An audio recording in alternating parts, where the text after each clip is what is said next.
person eligible for what I've been able to do with the with the COVID. Excuse me, with dealing with everything we have to do with. Look, if we finally beat Medicare. Thank you, President Biden. President Trump? Well, he's right. He did beat Medicare. He beat it to death.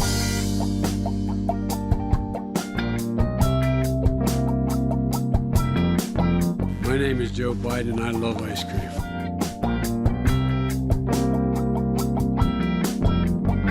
I'm an ice cream. So I gotta say, King, out of all of the tragedies that Shakespeare wrote, I think King Lear is probably the one that's most irrelevant in my case, because I first read this 10 years ago. And the version I have, by the way, is the Arden Shakespeare, by the way. But I mean, like, with all the other tragedies, you could sort of relate to them. So like with Romeo and Juliet, I mean, we've all been in love before, so we can sort of understand where they're coming from.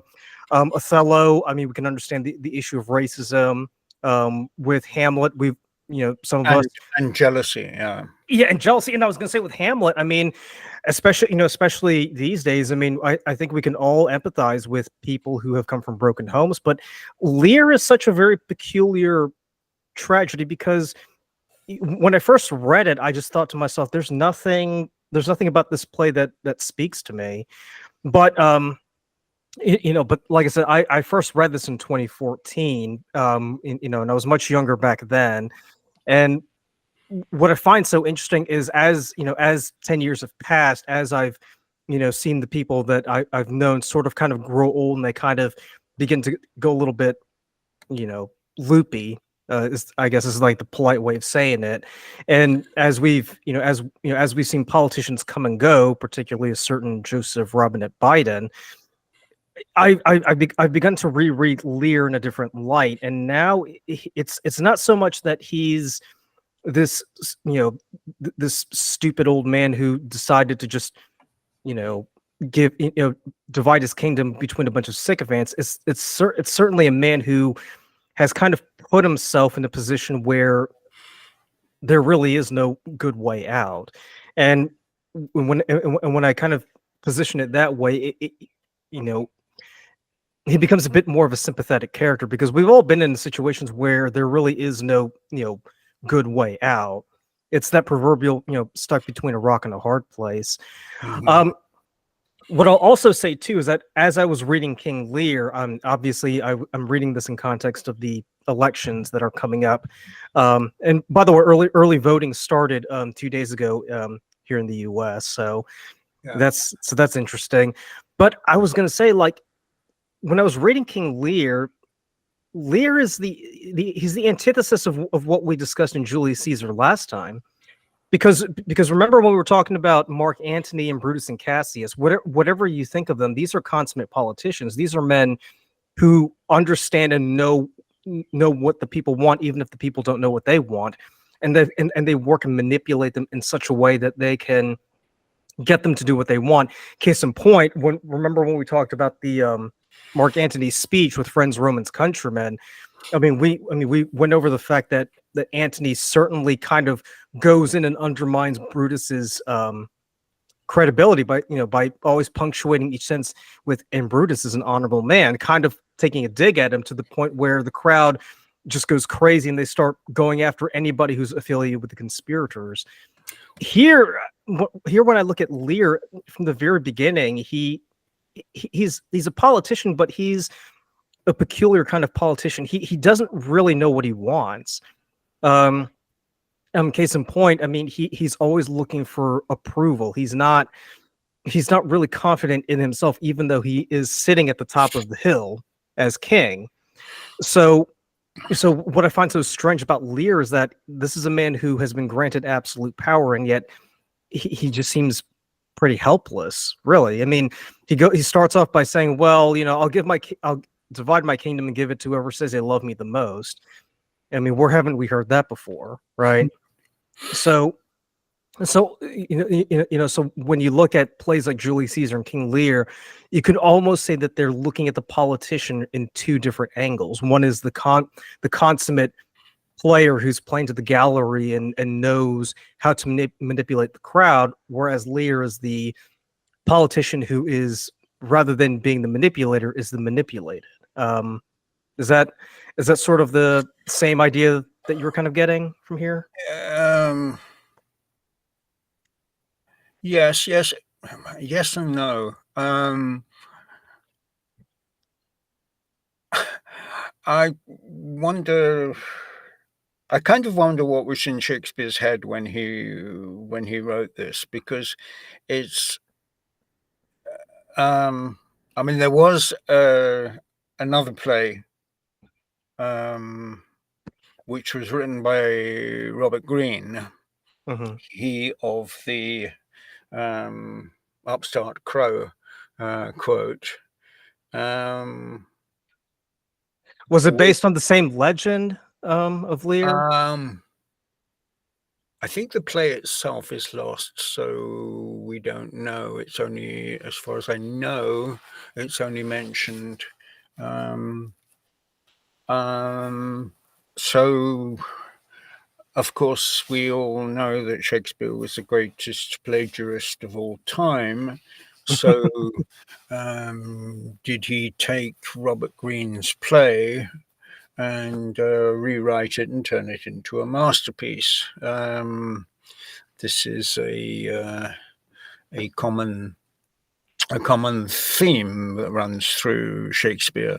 I mean, Romeo and Juliet, for example, was an epic poem which was translated into English and was around when Shakespeare was writing, and so he took the poem and turned it into a play. So where was Shakespeare's head when he wrote King Lear?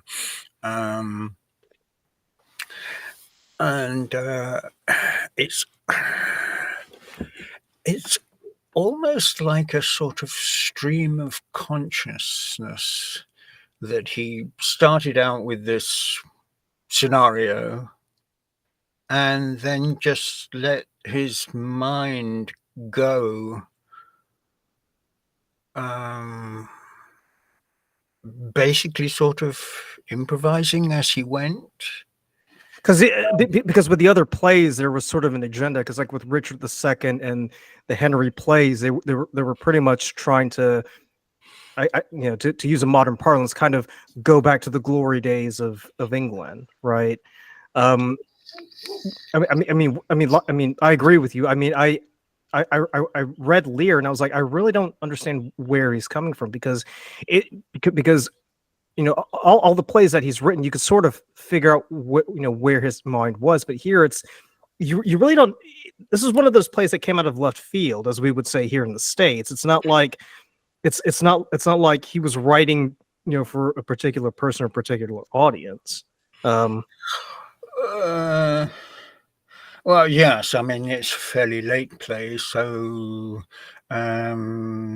his reputation had been well established, so basically anything that he provided for the company was going to get put on.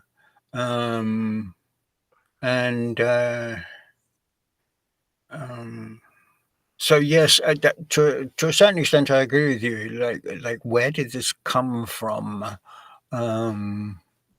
And yet, it's such an amazing story. It's and full of humanity. Sometimes the worst part of humanity, but nevertheless, humanity, ambition, fear,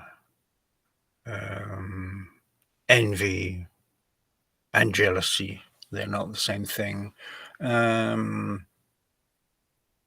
Some aspects of intense loyalty, some incredible betrayal, as the two brothers, Edmund and Edgar. Hmm. On one side you have intense loyalty, and on the other side you have a total betrayal. And so Edmund and Edgar, being brothers, become two sides of a coin, as it were. Um, you know,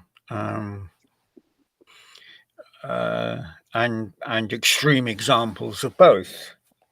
I mean, nobody is more loyal than Edmund, and nobody is more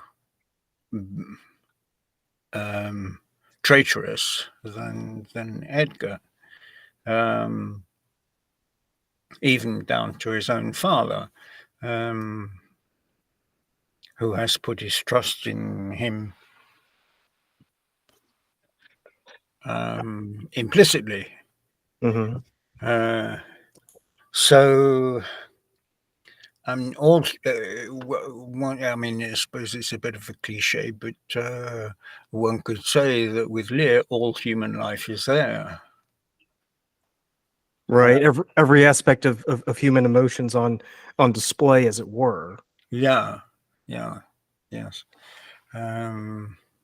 But you said something very interesting, because because you said that, with Shakespeare, it was almost like a stream of conscience thought when he wrote this play. Do you do you have any idea of what he might have been trying to convey when writing King Lear? No. And the short answer is no. I don't. I can't get back into his mind to imagine what there was. I know with the stuff that I have written, very often I start with a context and idea, Mhm. and as an actor, I kind of improvise all the characters. And now that I can type faster than I can write, I just let the characters develop in their own way, and I have, I suppose, the ability, as perhaps all actors should, to be able to place myself into that character and let that character speak through me. And maybe he had kind of no idea where this was going to end up when he did that opening scene. But he'd created these the nucleus of the characters, i.e., the family, and Kent, Gloucester's two sons. Yeah, interesting. The King of France disappears pretty quickly and never comes back. uh, Albany and Cornwall. I mean, the actual opening scene, where they talk about who. Where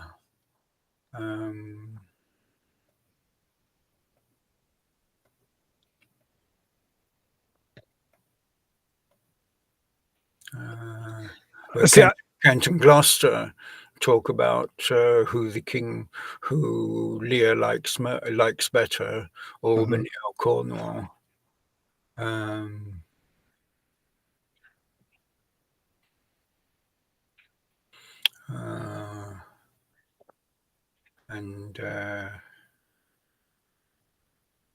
so interesting that in even in the second line, but now in the division of the kingdom, it appears not which of the dukes he values most, for equalities are so weighed that curiosity in neither can make choice of either's moiety. And then they go off to tangent over the sons, and then, but so the division of the kingdom is there in the very first few lines of the play. So Shakespeare is taking that as context. And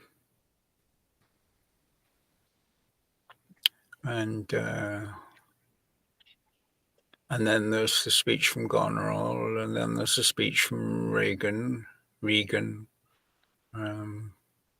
a great deal of debate as to how it should be pronounced. People tend to go with Regan these days because Reagan brings up other Right. But that's such a peculiar way to open up, to open a play. Is a king comes in and says, well, whoever says they love me the most, I'm going to divide my kingdom and give them, the lion's share. I mean, from a political standpoint, that just seems a bit ridiculous, really. Well, Because everything that Lear does is not normal, really. From the very beginning, where he's asking his daughters to publicly proclaim that they love him, to when he's out in the heath, just going stark raving mad. It's like there's nothing about this man that would make you think he's got it all together. Which of you shall say doth love us most? That we our largest bounty may extend where nature doth merit. And where nature doth with merit challenge, Goneril, our eldest born, speak first. I mean, what? You're really asking people to grovel, fawn, flatter, in order to get more for yourself. This is pretty. I think if you're watching that, you go, this guy is not. Well, we would say cringe, or cringe-worthy, and my generation. Yeah, because that's what it is. It's cringe. It's like you're really making them do that. Like, okay, and that's. If we're going to relate it to modern, certainly American politics, that's very Trumpism. Yeah, he loves when people flatter him. Right. I mean that's particularly true. There was a dinner that he attended recently, and he was both he was both happy with the way that it went, but he was also a bit upset that people were taking cheap shots at him. And then there's that infamous story where he got into a dispute with the late night host about the size of his hands, because the host said that he had girl hands. Yeah, and then there's Obama's speech at the Democratic convention. Mm-hmm. This weird obsession with crowd sizes, and he does this, which everybody interprets as it's not just crowd sizes that he's kind of obsessed about. There's something else much more fundamental that's going down. But that's the nature of politicians, is the fact that there's this constant need for approval, and that if they don't have it, then they're going to ask themselves, well, what did I do wrong? I have to do something to get them back on side. Lear kind of goes in the extreme direction where he's like, well, if you love me, then I'll give you a third of my country, or a third of my kingdom. which which like I said before is a very odd and rather it's political suicide, to use modern parlance. And what makes it even stranger is the fact that you have people like Kent who are saying, well, maybe you should tone it down. And I'm paraphrasing it here. Maybe you should maybe like go away, reconsider things, and kind of come back. And then Lear just like, well, you can just F off. I don't need people like you here, which which kind of continues the stream of how of how this is going to end, because from the very beginning you kind of get the sense it's like when you watch a movie from the from the very first scenes, you kind of get the feeling, yeah, I know how this movie is going to end. You kind of know where Lear's going to end up just based on the actions he's taken, because he's stacking the deck against him. Really, he's basically powering to people who, and you may agree with this, he must know to a degree that they don't really care about him. but if he's going to get that gratification for just that moment, he'll deal with it. But then the people that he knows are going to be honest, be truthful, and not but not stab him in the back, but they're not going to say what he wants to hear. He's just going to toss him by the wayside, not knowing that he's thrown his lot with with the wrong people. And again, I mean, that's what makes him a tragic figure, because he's doing this all to himself. There's almost an Oedipus, an Oedipus character to him, really, because at any point he could stop, but he has this sort of perverted, need to kind of see it to its logical end, which tragically ends with him being captured and Cordelia being executed as a result. Yeah. I mean, in filmic terms, I suppose one could consider the opening scene, the sort of pre-credit sequence. Yeah, exactly.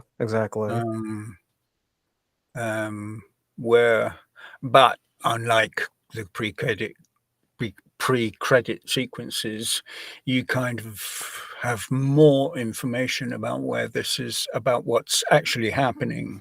Mm-hmm. Most pre-credit sequences tend to be what the hell did I just watch? What is this all about? Whereas Shakespeare is much more generous with his information in this sequence, in this Act 1, Scene 1.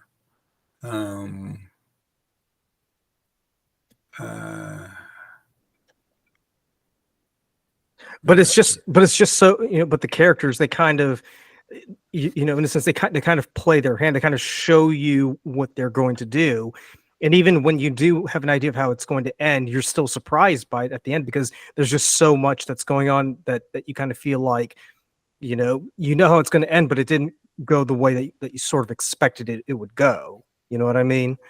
Because with Lear, you kind of get the feeling that something bad's going to happen to him, but you don't really expect for him to suffer the kind of indignities that he suffers throughout the play. I mean, first going to Goneril, who says, well, yeah, remember when I said I was going to take care of you?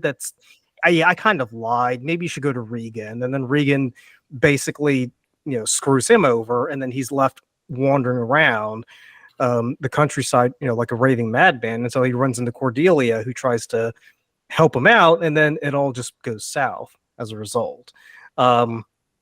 It's one of those things where when you look at it, you kind of think to yourself, well, I assume it would sort of kind of go down like like these two camps go into battle with each other, but Shakespeare doesn't really do it in the way that you expect.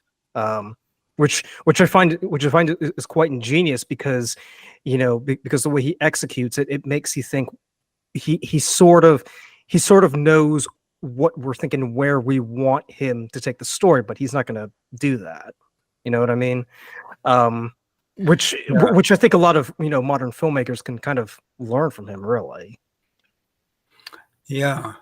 I mean, one section that is really interesting in that Act 1, Scene 1 is the duologue between Goneril and Regan after everybody else has quit the stage.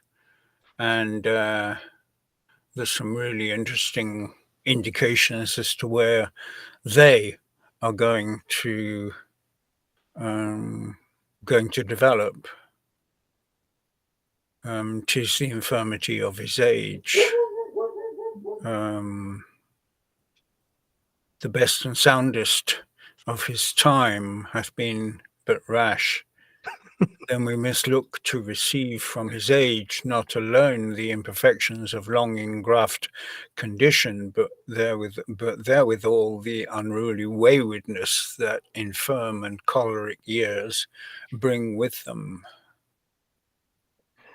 Oh, I'll be honest with you. I laughed when I read that. I was like, "This is the most relevant thing I've heard so far." Yes. I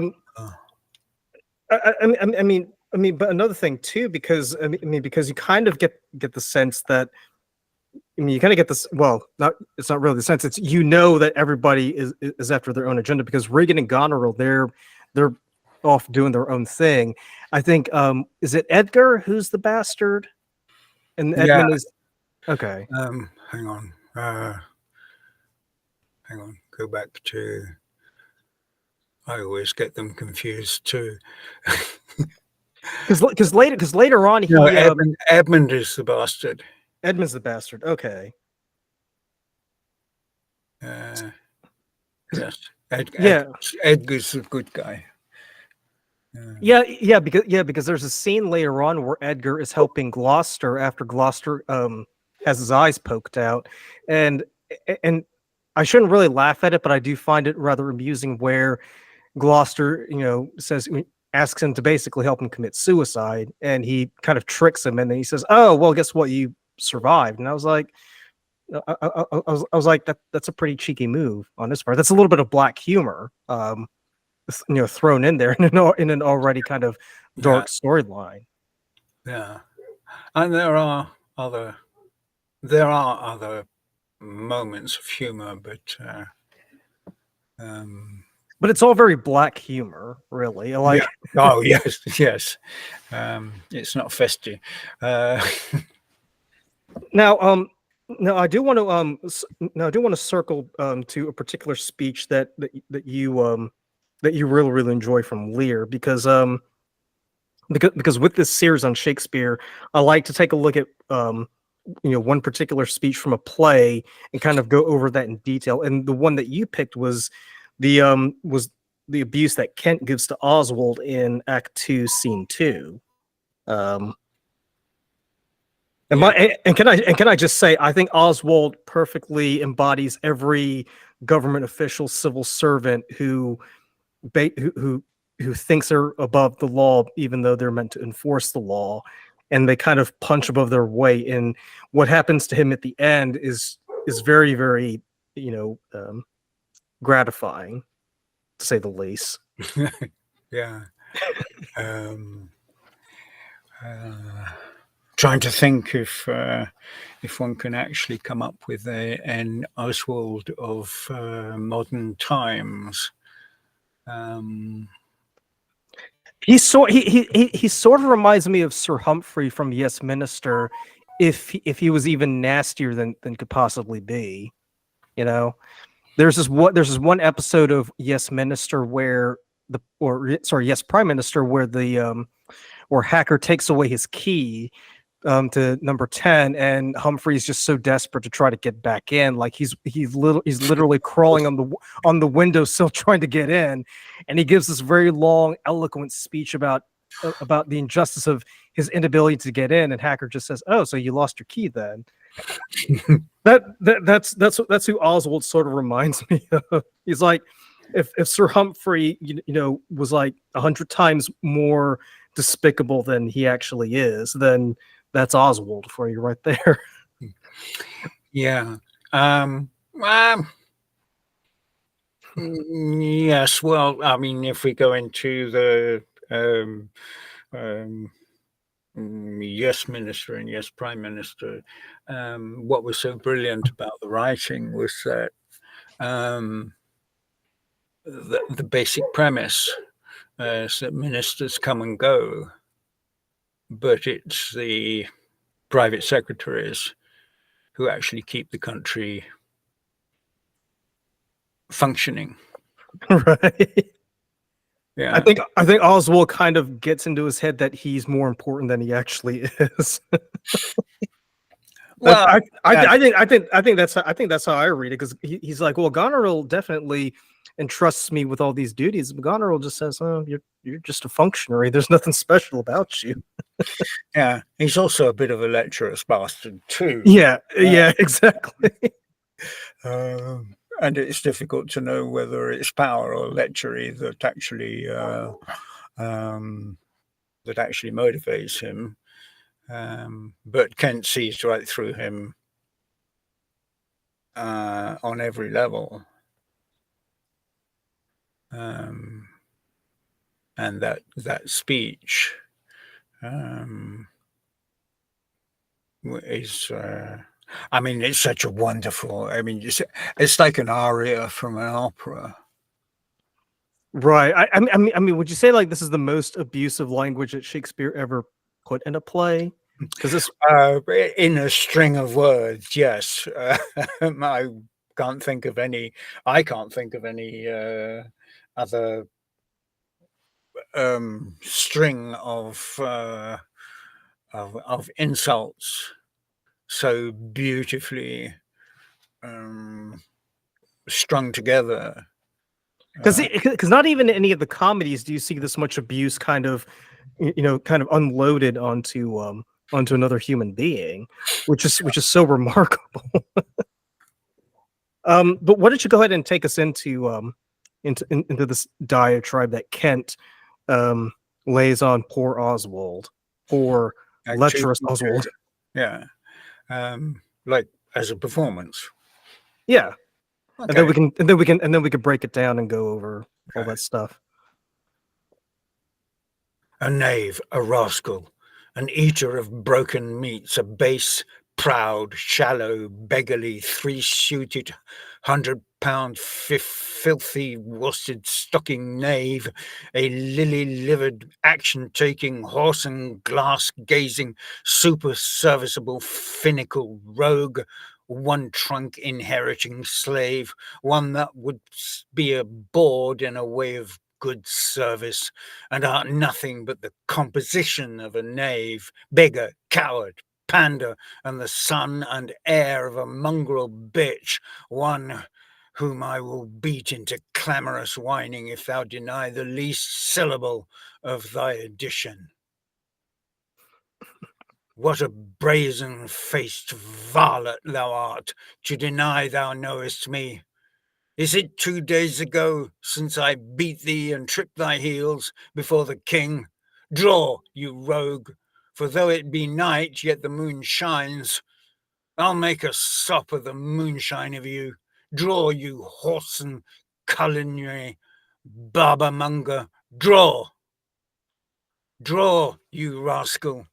You come with letters against the king, and take vanity, the puppet's part against the royalty of her father. Draw, you rogue, or I'll sow carbonado your shanks. Draw, you rascal. Come, your ways.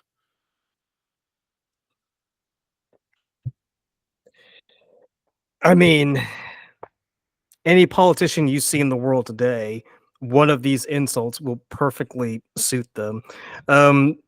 The three-suited 100-pound filthy worsted stocking knave, I think fits fits almost any politician, but I think there are some that would definitely suit them to a T. So what is it about this particular I guess tirade that Kent delivers? What is it about this particular one that makes you fall in love with it, that makes you so excited to recite it whenever you're given the opportunity? It's just a glorious piece of wordsmithery. Um, you know, I mean, if you imagine that being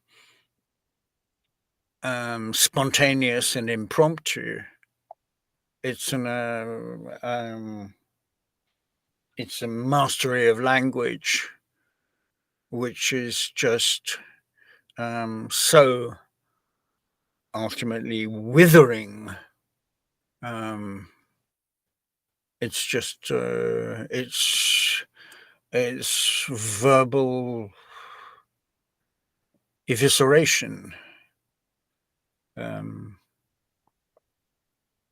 Because the way that he's using these words and the way that the actor's delivering them, he's basically cutting to the core. I mean, like you said earlier, he sees right through Oswald. He's cutting to the core of who Oswald is as a person, because because the way that he describes as a 3-suit, 100-pound, filthy, worsted stocking knave, he's basically a jackass in an Armani suit. Yeah. I mean, you could wear the finest clothes ever, but but you're still a bastard at the end of the day. That's what he's saying, in a sense. I mean, you can't help but wonder, like, how much of this isn't hurting Oswald, because in the next line he says, "Why, what a monstrous fellow art thou, thus to rail on one that is neither known to thee nor knows thee." He's like saying, well, you don't know who I am. You don't know what I can do. Like, shut your mouth. But but when you read it in context of Kent's overall diatribe, it's like, well, he really has no defense against all of this, because everything that he's saying is true. So the most that he can do at this time is sort of just like curl up in a ball and just cry and hope that someone takes sympathy on him, which he does later on, where he says, "Help, ho, murder, help." he's when I read that line, I actually busted out laughing, because I remember watching a lot of videos where people have said, I feel so oppressed. I feel like I'm a victim of something, and they're saying this because someone either leaves a comment on YouTube or Instagram or TikTok, and they don't like it, so they just immediately start bawling their eyes out and crying. I mean, for for someone who likes to inflate his ego, I think Kent definitely cuts him down to size, and the most that he can do is just try to make himself more pitiful than he actually is, so people will feel sorry for him. Yeah, I mean, he's what can one say? He's the archetypal bully, Hmm. ultimately, and faced with somebody who stands up to his bullying, he he has nothing. Well, it's not true. He has his 3-piece suit. Or three. He's got that. And he's got a rapier, but Kent is obviously the better swordsman and wordsmith. So Oswald is losing on both counts.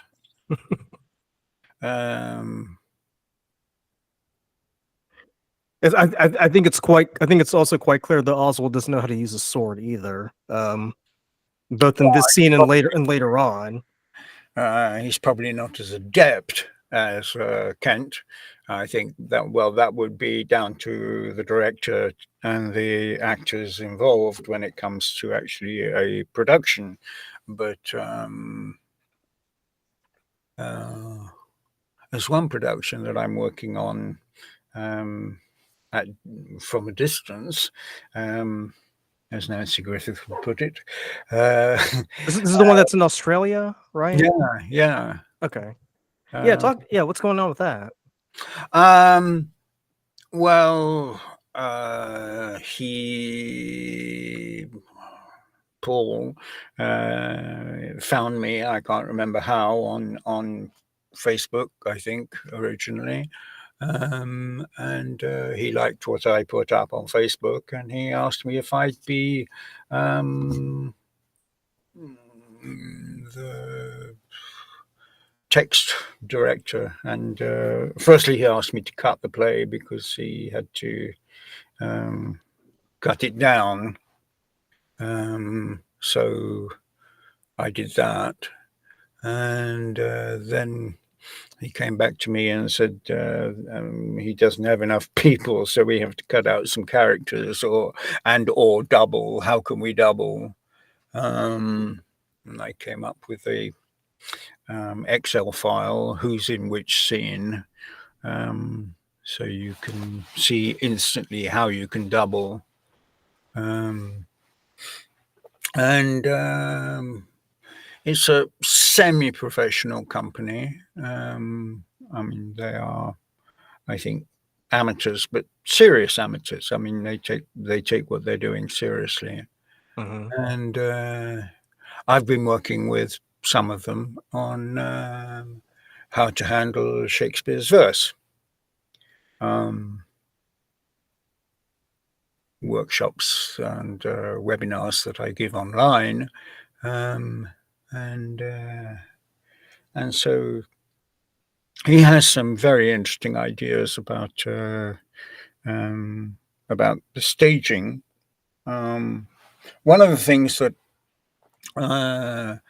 always irritates me about Shakespeare when directors place Hamlet in Stalin's Russia, for example, which I've seen referred to. I haven't actually seen the production. Is that you take away from the universality of Shakespeare by placing it in a specific place in a specific time. And what Paul's setting is, it's not really specified, but it's post some Apocalyptic.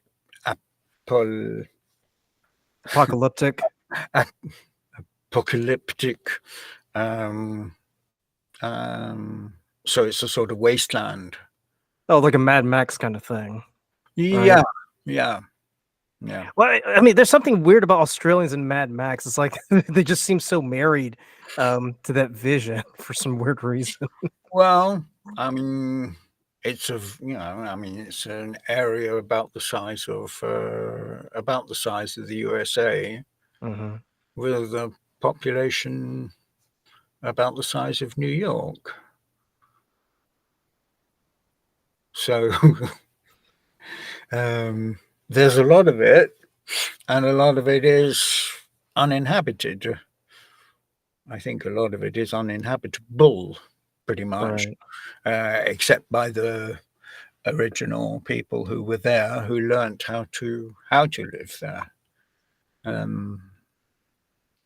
But white man has not really acquired those skills, one could say.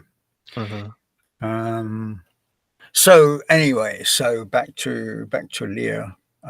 So that's his view, some sort of unstated but recognizable wasteland, and he's concentrating very much on the familial side of it. So we took out some of the subplots. So did you still maintain the whole Edmund storyline, or was that excised? Well, yes, because that's family. Okay. Yeah. So there's particularly these two families, the Lear and the daughters, and Gloucester and his two sons, and so it's very much how do families survive in this wasteland, deserted wasteland. So that actually leads me to another question, because because ideally, if we could stage Shakespeare, the way that he intended, or the way that it's written in in the folios, that'll be great. But obviously, because of cost, because of logistics, sometimes things kind of have to get excised in order to make it manageable. Is there I mean, is there an appropriate way or an appropriate amount of scenes and characters that can be removed in order to remain faithful to what the core of the story is, or what? Well, yes. I mean, we've taken out Karen, for example. And Karen has a moment where he comes in and gives some information, and so we've taken him out and put the information that he gives into a letter, so that the audience has the information, but the character no longer needs to appear. And you also mentioned too, some of the roles kind of double up. So is it one of those things where because I mean Cordelia, you don't really see that often. So is it one of those things where Cordelia kind of gets doubled up with another character, like the Fool or someone? Well, there is a long-standing theory that Cordelia also plays the Fool, Yeah. because they never actually meet, and that's been proposed many times by many people. Because I mean, the same could go for Burgundy and the King of France. They could probably double as other characters as well. Well, Burgundy and France are on the stage at the same time in that first scene, so no. But there's a gentleman and a doctor. There are all sorts of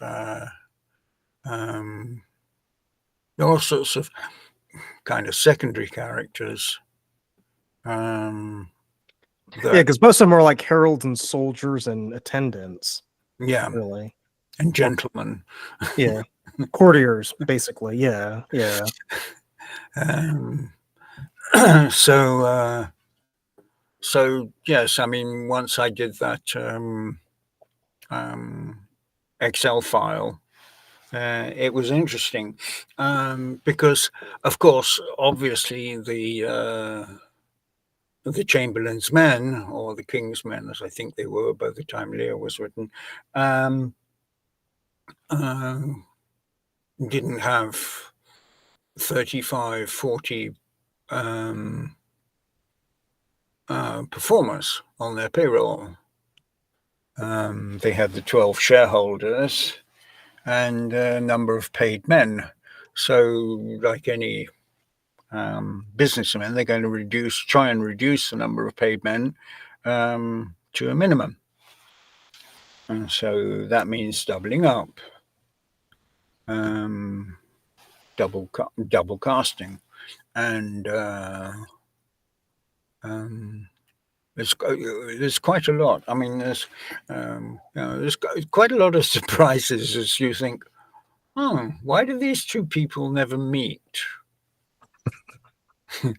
Well, the reason they never meet is why do you never see Batman and what's his name? Bruce Wayne.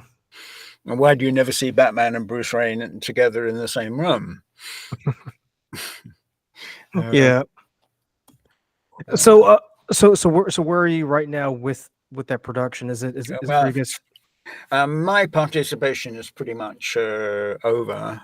Okay. They're rehearsing. They're going to be performing around the end of December, I think. Okay. And they're busy rehearsing. And I keep in touch with Paul, and he lets me know how things are going, which are quite well. They had great difficulty. They lost their Lear in fell is sick, I think. Okay. And so they had to, in panic, find another. He did almost suggest that he would pay my trip to Australia. But I think that was a little beyond his resources. I mean, would you have done it had he been serious about the offer? Oh yeah, I mean, I'll go anywhere and perform anything if people pay me. Uh, I'm a professional, Right, right. Um, I might not do an advert for Donald Trump, but actually, no, I certainly wouldn't do an advert for Donald Trump. But, Well, darn, there goes Trump watches. I saw an advert, by the way, for that, and I was like, this looks very sus. Like there's no way he's automatically producing these watches and saying that they're Swiss made. Um, I mean, there's a reason why Swiss watches are the way they are. It's because they take a long time to make. Um, but but just to bring it to wrap this up, I mean, with King Lear, like I said, I mean, this, us discussing Lear after Julius Caesar, I begin to kind of see things not as individual pieces, but kind of see them as a whole. And I don't know if that's something that Shakespeare intended. I mean, obviously, he wasn't going to do something like Kevin Feige and Marvel, where all the plays kind of link together to create this grand storyline. But I think no. no, but I think with what he's doing is he's kind of creating these contrasts of what of how one person should behave and what happens when they behave differently. So, like I said before, I mean, with Julius Caesar, I mean, we're seeing like the masterful politician versus the politician who kind of screws things up, in a royally huge royal way. Sorry, I think I've interrupted you on that one. Well, I have kind of, I'm a performer, and I got into researching Shakespeare Yeah. for one very particular reason. Was I wanted to know what the working practices were when they were new works. What was the actual process? Because I wanted to be able to perform them better by having that information. Right. Kind of understand the context in which they were created and the process. Yeah. I mean, one of the motivations for that was I had a friend who was a concert pianist, and his speciality was Schubert. Mhm. And one day he had the incredible chance and honor to perform on the forte piano that is at the Victoria and Albert, which is one of the few left in existence, which is very different from a pianoforte, which was invented round about the time of Beethoven. So Schubert was before. Mhm. And the pianoforte was a revolution in terms of the mechanism in what happens between when you hit the key and the hammer hits the strings. Right, because it was constructed very differently from the harpsichord. Yes. Yeah. Right. Oh yes. Yeah. The harpsichord plucked the string. The forte piano It had a hammer. Yeah. did have hammers, but the technology behind the forte piano and the technology was one thing, and then there was a massive revolution in terms of instrument construction when it came to creating the pianoforte, for which Beethoven wrote. So between Schubert and Beethoven, there was a technological revolution, which we've never gone back from to. Yeah. And so he was quite well respected, and had played with some of the major orchestras, but so he had this invitation to perform a Schubert recital on a forte piano, on the original instrument for which these pieces were written. Right. And so I went to watch it, as I said, we were buddies, and I went to watch it, and And afterwards, we went for a drink together, and I said, "So, how do you feel?" And he said, "I am ecstatic. I am out of my mind." Because when you play Schubert on a modern pianoforte, you are forever, he said, the feeling was you're fighting the instrument. Technically, in terms of there is a delay when you hold a note down. When you hold the key down, there is a delay. So you press the key, and if you keep your finger on the key, it's going to turn from, in English terminology, a minimum to a semibreve, because the sound will continue. And this is on a modern piano, correct? Yeah. Okay. Whereas on the forte piano, the decay is very much quicker. And that's what Schubert was writing for. And so you're not, because you have to take your finger off the key in order for it to be a minim. Otherwise, it will turn into a semibreve, or a quarter note or a half note for the American. No, not a quarter note, a half note or a full note. I can't remember what they call. But a minimum is 2. A minim is 2, and a semibreve is 4. Yeah, there'll be a quarter note. Yeah, I think that's a quarter note. I thought a quarter note was a crotchet, whatever. Yeah. And he was ecstatic because he said, it was such a revelation playing this music on the instrument for which it was originally written, which led me to think, what about Shakespeare? What about classical theatre? Because we are using acting techniques, which are post 19th century intellectual. Right, like Meisner or Stanislavski. Yeah. And Freud, etc., Freudian analysis, intellectual, But obviously, the original players had no access to that. They just were responding to the plays from their gut. Yes, okay. Psychology has not changed.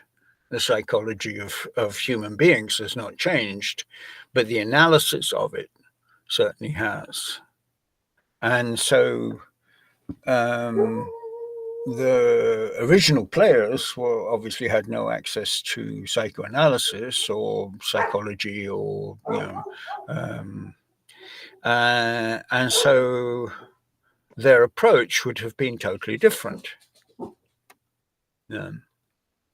Not what is the subtext, but like, just how does this feel? And they would be reacting in a very visceral sense to what they were speaking. But also too, I mean, they were also responding to very different circumstances at that time too. It's not like when Shakespeare wrote Othello, he was responding to the George Floyd incident, of 2 years ago. Yeah. And also, they did 160 odd plays a year. They were working from cue scripts only. And so there was basically no time for rehearsal, certainly no time for collective introspection. There might be individual introspection as to who this character is. But if you're playing Romeo and you don't know what Juliet is actually going to say, your interpretation of what you perceive Romeo to be is going to be influenced when you actually hit the stage and Juliet starts speaking. So the lines that you have learnt might might have given you an idea of what you think it means, but when you hear it in context, you go, oh, okay, so you have to kind of adapt. So there's an improvisational element. Right, reactionary. Yeah. Not in the words, but in the reactions. And so that's how I got into researching Shakespeare and into the maelstrom of the academic world, which kind of surprised me. I mean, the academics are as vicious, bitchy, backstabbing, plagiarizing, even more perhaps than my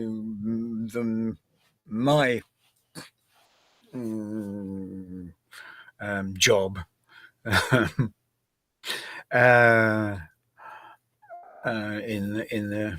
In the arts, and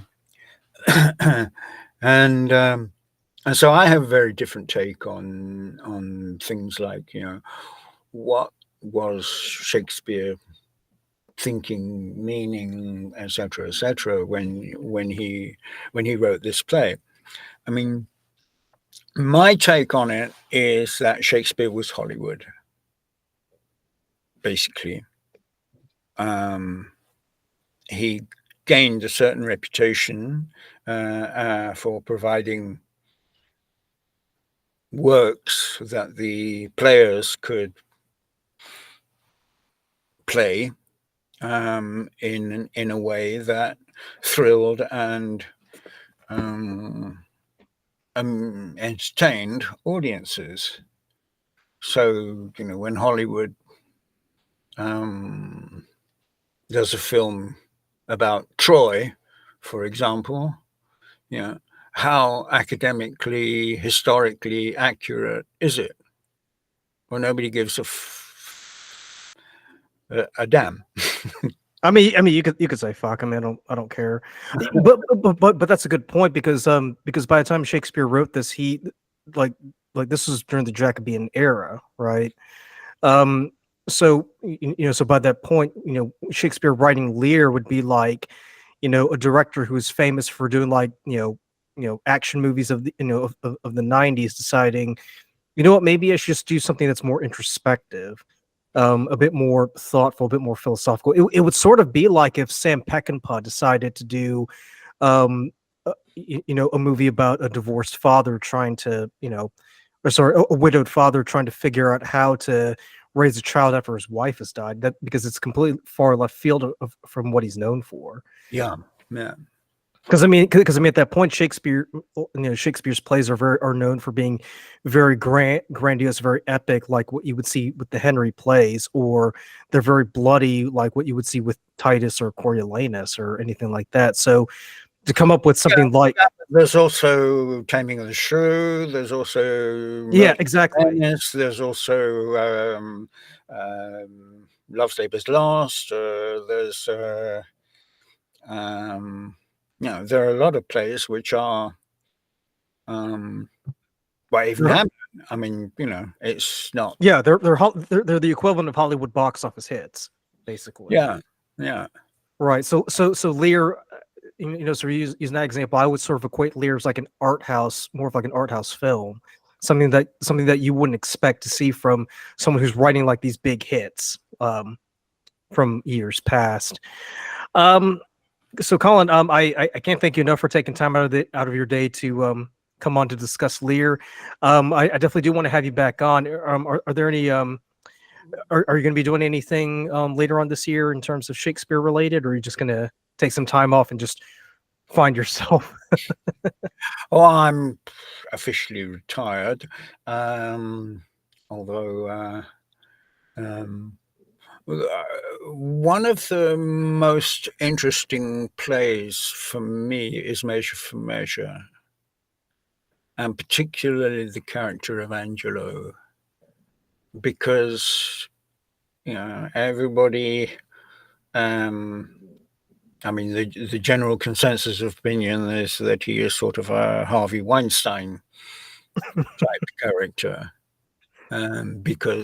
but there is so much more to Angelo, because he is intensely moral and succumbs to temptation because he has power, and hates not only what he's doing, but who he is becoming. So it's like if Harvey Weinstein had a conscience, basically. Yeah, and can't help himself, because the power of the sexual attraction, added to the fact of actually having power, control, leads him into an incredibly tortured space. Yeah. What's this? Is this her fault or mine? The tempter or the tempted? Who sins most? I think that's just those two lines. Wow. Yeah. I think that's especially relevant now, given what we've seen over the past few years with the Me Too movement and everything. Yeah. I mean that could be a play we discuss next time, for next year. And there's also there's the other side of the Duke abdicating his power, not permanently, but a bit like Lear, but no, and he puts Angelo in charge because he wants to go around his dukedom, disguised as a monk, to see what's going on with the people. All right, so it's undercover bosses, basically. Yeah. Renaissance style. Yeah. And there are other subplots too, which turn around the central theme. But the most fascinating, I think, for me, the most fascinating character in the whole of Shakespeare is Angelo, because Shakespeare makes absolutely no judgment. He just presents him as this tortured soul, who is outwardly moral, the epitome of morality, which is why the Duke puts him in charge, who believes very strongly in morality, which is why when he is tempted by this novice nun and can't help himself saying, look, sleep with me or I'll kill your brother, bend thy something to my will, or I'll not only prove I'll prove a tyrant to him. I mean, and he threatens. He doesn't threaten her. He threatens her brother. It's manipulation, basically. Yeah, I mean, and so that is the most appalling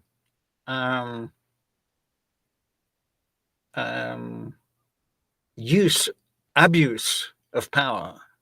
But it kind of to call back to another author, it kind of fits in with Dante's concept of fraud, because in the Divine Comedy he has this monster Geryon, who has the face of a just man but the body of a dragon. So you could sort of see that play out with Angelo. So yeah, I think that'll definitely be a good play to take a look at next, just because we've already done two tragedies. I would definitely love to do a comedy to kind of brighten things up a bit. Is Well, comedy.